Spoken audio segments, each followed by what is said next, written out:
Hola, maestro Arturo. Mi nombre es Francisco Javier Rojas Reyes y tengo 33 años. Mis hobbies son ver películas, jugar videojuegos, convivir con la familia y pasear cuando se puede.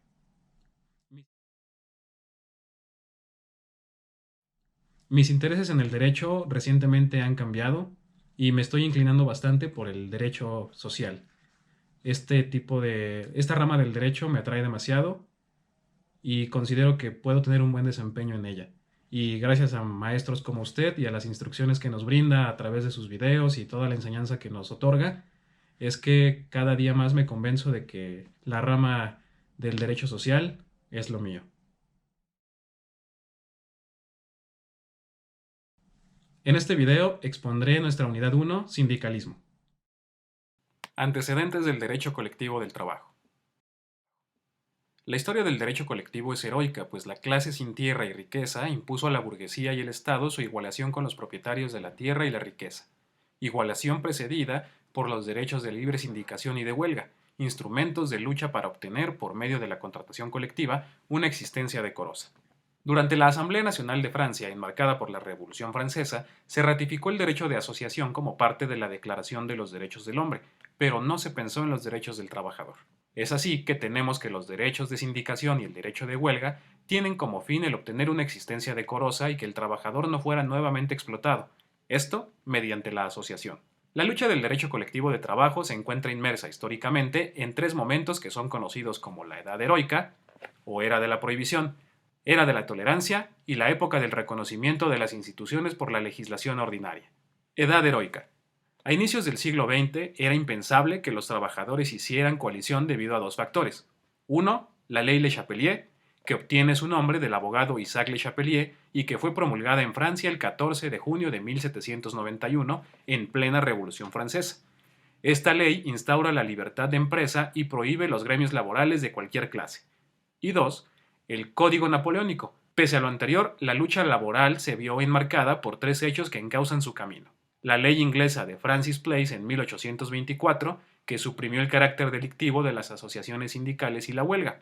La publicación del Manifiesto Comunista de Carlos Marx en 1848, donde se habla de la lucha de clases y la explotación del hombre por el hombre. Y por último, pero no menos importante, la Revolución Francesa de 1848.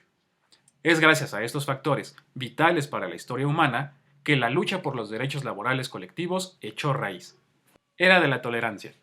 Se inició con la ley inglesa de Francis Place en 1824 y suprimía las normas que prohibían las asociaciones de trabajadores y la huelga. Así, la agrupación de trabajadores y la huelga dejaban de considerarse como un delito. Sin embargo, tuvieron que pasar 40 años para que estos principios de libertad sindical se extendieran por toda Europa, luego de que en la Comisión de Luxemburgo fuera aceptada la libertad de coalición, que más tarde llevaría a la libertad de huelga y de asociación sindical. Es así que la coalición, la huelga y la asociación profesional fueron toleradas. Sin embargo, aún no constituían derechos de los trabajadores y es por eso que los patrones podían contratar nuevos trabajadores en caso de una huelga para poder continuar con las labores de la empresa. Es de mencionarse que México entró de lleno a la era de la tolerancia. En nuestro país se conoce como la era de la reglamentación del derecho del trabajo. Para el inicio de esta era, los trabajadores mexicanos vivían en esclavitud y otros en explotación por parte de los terratenientes. La Constitución de 1857 contempló tres preceptos importantes para las instituciones del derecho colectivo. El artículo cuarto consagraba la libertad del trabajo y el derecho de aprovecharse de sus productos. El artículo 5 establecía que nadie puede ser obligado a prestar trabajos personales sin pleno consentimiento. Y el artículo 9 enunciaba que a nadie se le puede coartar el derecho de asociarse o reunirse pacíficamente con cualquier objeto lícito. Finalmente, el Código Civil de 1870 contemplaba el contrato de trabajo como contrato de arrendamiento de servicios. Esta etapa en Europa se denomina reconocimiento de las instituciones por la legislación ordinaria. Era de la reglamentación. Se produjo lentamente en América y Europa y significó un coronamiento de la lucha del movimiento obrera y el pensamiento social del manifiesto comunista. En nuestro país, como un detonante de la Revolución Mexicana y previo a la reglamentación constitucional de 1917, se tienen los acontecimientos violentos ocurridos en las minas de Cananea en 1906 y en Río Blanco en 1907, donde con un uso desmedido de la fuerza y armas de fuego fueron mitigadas las huelgas que demandaban mejores condiciones de trabajo y salarios competitivos. La clase obrera de la época dio muestra de su capacidad de organización y de la gran fuerza que tiene el proletariado. El poder constituyente creador de la Carta Magna de 1917 elevó a constitucional en el diverso 123 los derechos de los trabajadores individuales y colectivos, poniendo la muestra a países como Alemania. Una gran aportación de México al mundo en cuanto a derecho laboral se refiere. El concepto de derecho de trabajo viene de la doctrina alemana. Las relaciones colectivas del trabajo provienen de la doctrina francesa. En Italia se le denominaba cuestión sindical. Definición de derecho colectivo de trabajo. Principios, normas o instituciones que reglamentan la formación de las asociaciones profesionales de trabajadores y patrones, sus relaciones, posición frente al Estado y los conflictos colectivos del trabajo. Esta es una definición de Mario de la Cueva. Sindicalismo. Concepto de coalición. Es un derecho de los trabajadores que deriva en un pacto para unirse en busca de la defensa de los intereses comunes. No se identifica con la huelga ni con la asociación sindical, pero es un antecedente a estas figuras. Una característica esencial de la coalición es que una vez logrado este fin para el cual fue constituida, desaparece. Sindicato. El término sindicalismo tiene su origen en la ley francesa de 1884, donde se empleó la palabra sindicato agregándole profesional. En México podemos hallar esta palabra en la Ley del Trabajo de Veracruz de Agustín Millán en 1915, donde se hizo uso de dos definiciones, asociación sindical y sindicato, la primera definida como asociación civil y la segunda como institución laboral. Es de mencionarse que en ese momento cada estado formulaba sus propias disposiciones de leyes laborales y reglamentos en términos del artículo 73 constitucional. La libertad sindical es una conquista laboral que enmarca dos finalidades. Una inmediata que busca el mejoramiento de las condiciones de trabajo y el ofrecimiento de una vida decorosa para los trabajadores, y una mediata que impulsa la creación de la conciencia de la unidad de la clase trabajadora por la justicia social, mencionado así por Mario de la Cueva en el Nuevo Derecho Mexicano del Trabajo. La Ley Federal del Trabajo de 1970, en su artículo 356, definió al sindicato como la asociación de trabajadores o patrones constituida para el estudio, mejoramiento y defensa de sus respectivos intereses, definición que prevaleció en las reformas de 2012 y en la de 2019. Libre filiación y participación sindical de los trabajadores. Es un derecho de los trabajadores para formar sindicatos, y dentro de estos es también un derecho de sus agremiados redactar sus reglamentos, estatutos, elegir representantes, organizar su administración y actividades y formular sus programas de acción. La libre afiliación se encuentra reconocida por la Organización Internacional del Trabajo en el Convenio 87 y este fue ratificado en 1950 por el presidente de los Estados Unidos mexicanos. Las garantías de los sindicatos se encuentran estipuladas en el artículo 358 de la Ley Federal del Trabajo y contiene 4 fracciones. 1. Nadie puede ser obligado a formar o no parte de un sindicato, federación o confederación. Cualquier estipulación que desvirtúe de algún modo esta disposición se tendrá por no puesta. 2.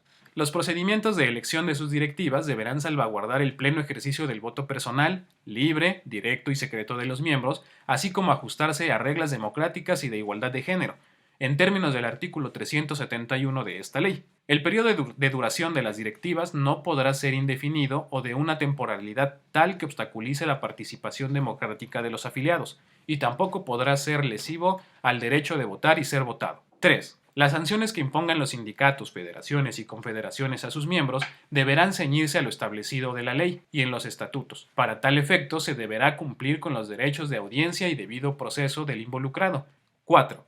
La directiva de los sindicatos, federaciones y confederaciones deberá rendir cuenta completa y detallada de la administración de su patrimonio en términos del artículo 373 de esta ley.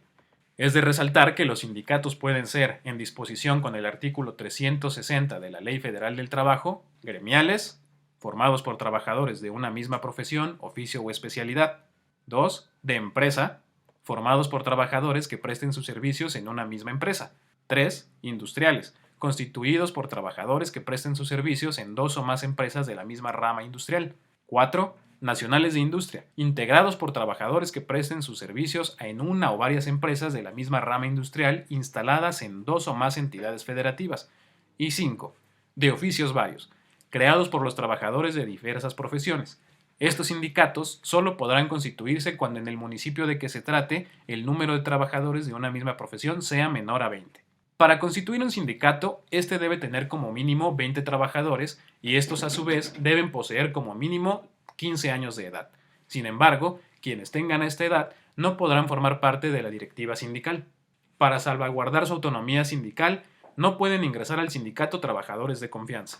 Como dato importante de este tema, debe mencionarse que en 1970, durante la celebración del primer coloquio sobre libertad sindical en América Latina, organizado por la OIT, realizado en Ciudad de México, Mario de la Cueva planteó la visión triangular del derecho colectivo del trabajo, que además es indisociable. El primer vértice inferior es el sindicalismo. El vértice superior de lo que se persigue es el contrato ley o contrato colectivo. Y si alguno de estos anteriores no se consigue, nuestra figura se cierra con la huelga.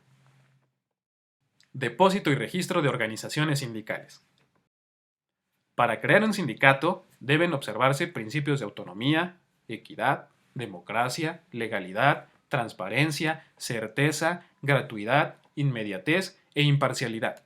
Y este debe reiterarse ante el Centro Federal de Conciliación y Registro Laboral con la siguiente documentación: domicilio, número de registro, nombre del sindicato, nombres de los integrantes del comité ejecutivo, fecha de vigencia del comité ejecutivo, número de socios, central obrera a la que pertenecen, en su caso, y padrón de socios. Debe acompañarse además de una copia autorizada del acta de asamblea constitutiva que representa el órgano creador de la organización sindical donde se plasma la voluntad y deseo de constituirse en un sindicato. La lista autorizada con el número, nombre, CURP y domicilio de miembros, así como nombre del patrón o empresa a la que se presta servicio. Copia autorizada de los estatutos con los requisitos señalados por la ley y copia autorizada del acta de asamblea en la que se hubiese elegido la directiva. Estos documentos deben estar autorizados con la firma del representante sindical o la persona señalada en los estatutos. El Centro Federal recibe los documentos de solicitud de registro y hará pública la información de los registros de los sindicatos en términos del artículo 8 constitucional y en lo dispuesto por la Ley de Transparencia y Acceso a la Información Pública. Este registro, como ya se mencionó, debe contener los requisitos previamente señalados. Debe mencionarse que anteriormente, con la Ley Federal del Trabajo del 2012, el registro se realizaba ante la Secretaría del Trabajo y Previsión Social en casos de competencia federal y en las juntas de conciliación y arbitraje en caso de competencia local. Negativa de registro a un sindicato. El registro puede negarse a los sindicatos señalado en la ley por las siguientes causas: si no se propone la finalidad para la cual fue creado el sindicato, que es el estudio y el mejoramiento, así como la defensa de sus respectivos intereses; si no se constituyó con el número mínimo de trabajadores señalado en la ley, y si no se exhiben los documentos necesarios para el registro. Actualmente, y gracias a la Ley Federal del Trabajo de 2019, la autoridad registral debe advertir a los sindicatos cuando estos incumplan con algún requisito para que éste sea cubierto dentro de los siguientes 5 días. Asimismo, si la autoridad no ha resuelto el registro dentro de los 20 días siguientes, los solicitantes podrán requerirla para que dicte la resolución respectiva, y si no lo hiciere dentro de los siguientes 3 días, se tendrá por hecho el registro para todos los efectos legales, quedando obligada la autoridad registral a expedir dentro de los siguientes 3 días la constancia respectiva. Cancelación del registro sindical. El registro de una organización sindical podrá cancelarse por las siguientes causas: por disolución de los trabajadores de la organización sindical, por no constituirse con el número mínimo de trabajadores señalados en la ley, si no se exhiben los documentos que deben presentarse para el registro, cuando se considera que un sindicato incumple con su objetivo o finalidad, que es la defensa de los intereses comunes, o cuando sus dirigentes, apoderados o representante legal incurren en actos de extorsión contra el patrón, exigiéndole un pago en dinero o especie para desistirse de un emplazamiento a huelga o abstenerse de iniciar o continuar un juicio de titularidad del contrato colectivo de trabajo. Si esta conducta se comprueba, podrá servir de base para demandar, por la vía jurisdiccional, la cancelación del registro sindical, independientemente de la vía penal por el delito que proceda por solicitud de dinero. Esta fue una disposición introducida en la Ley Federal del Trabajo de 2019. Si no se dan estas causas, los sindicatos no están sujetos a disolución, suspensión o cancelación por vía administrativa. Estatutos de los sindicatos. Son las normas fundamentales que requieren la vida de los sindicatos y en ellos se establecen las obligaciones y derechos de sus asociados y deben ser aprobados por la Asamblea Sindical. La ley federal vigente establece de forma enunciativa las características que deben contener estos estatutos sin que sean un obstáculo para ampliar las normas que apruebe la Asamblea. El artículo 371 de nuestra Ley Federal del Trabajo señala que el sindicato debe tener la denominación que lo distinga de los demás. Se tiene que incluir el nombre correcto y la actividad a la que se va a desempeñar. Es así que el listado continúa de la siguiente manera: denominación que lo distinga de los demás, domicilio, objeto para el cual fue creado, duración, y si falta esta disposición se entenderá que el sindicato ha sido constituido por un tiempo indeterminado. También debe contener condiciones de admisión de los miembros, obligaciones y derechos de los asociados, motivos y procedimientos de expulsión y correcciones disciplinarias, forma de convocar a asamblea, época de celebración de las ordinarias y quórum requerido para sesionar. Procedimiento para la elección de la directiva sindical y secciones sindicales, el cual se llevará a cabo mediante el ejercicio del voto directo, personal, libre y secreto. Periodo de duración de la directiva sindical y de las representaciones seccionales. Normas para la administración, adquisición y disposición de los bienes del patrimonio del sindicato. Forma de pago y monto de las cuotas sindicales. Época y forma de presentación de la cuenta completa y detallada de la administración del patrimonio sindical y sanciones a sus directivos en caso de incumplimiento, normas para la liquidación del patrimonio sindical y todas las demás que apruebe la Asamblea. Derechos y obligaciones de los sindicatos. Los sindicatos legalmente constituidos son personas morales y tienen capacidad para adquirir bienes muebles y bienes inmuebles destinados al objeto de la institución. Estos no deben estar a nombre de ningún miembro de la directiva. Pertenecen al sindicato. El derecho de defender ante las autoridades sus derechos y ejercitar las acciones correspondientes. Establecer mecanismos para fomentar el desarrollo y fortalecimiento de la economía de sus afiliados. Además, establecer y gestionar sociedades cooperativas y cajas de ahorro para afiliados, así como cualquier otra figura análoga. Obligaciones para asociados y para la autoridad. Los sindicatos deben defender a sus asociados contra el patrón en los conflictos que pueden darse como consecuencia de la relación obrero-patronal para que con su intervención concilie ante el patrón y se llegue a una resolución antes de tener que acudir al centro de conciliación, ya sea local o federal, o a los tribunales. El derecho de escalafón en la empresa en beneficio de sus asociados. Rendir a la asamblea cada 6 meses, por lo menos, cuenta completa y detallada de la administración del patrimonio sindical. Las obligaciones que señala la ley del sindicato ante la autoridad laboral son proporcionar los informes que soliciten las autoridades del trabajo siempre que se refieran a su actuación con los sindicatos, comunicar a la autoridad registral en un término de 10 días los cambios a la directiva y modificación de los estatutos, informar a la autoridad registral cada 3 meses por lo menos las altas y bajas de sus miembros. Prohibiciones a los sindicatos. Los sindicatos tienen prohibido intervenir en asuntos religiosos, ejercer la profesión de comerciantes con ánimo de lucro, participar en esquemas de evasión de contribuciones o incumplimiento de obligaciones patronales respecto a los trabajadores, ejercer actos de violencia contra el patrón, sus representantes o sus bienes o en contra de terceros, participar en actos de simulación asumiendo el carácter de patrón, con el fin de que el verdadero patrón evada sus responsabilidades, hacer constar o utilizar constancias en las que se señalen la realización de votaciones o consultas a los trabajadores sin que éstas se hayan efectuado, obstaculizar la participación de los trabajadores en los procedimientos de elección de sus directivas sindicales, poniendo condiciones sin fundamento legal o cualquier tipo de obstáculo indebido para ejercer el derecho de votar y ser votado, cometer actos de extorsión u obtener dádivas del patrón, ajenas al contrato colectivo de trabajo. Se consideran como violación a derechos fundamentales a la libertad sindical y de negociación colectiva las hipótesis obtenidas en las fracciones cuarta, sexta y séptima del artículo 378 de nuestra Ley Federal del Trabajo. Disolución del sindicato. Nuestros sindicatos solamente pueden disolverse por 2 factores: por el voto de las 2/3 partes de los miembros que lo integren y por transcurrir el término fijado en los estatutos. Yo soy Francisco Rojas y nos vemos en la próxima. Muchas gracias, maestro. Hasta pronto.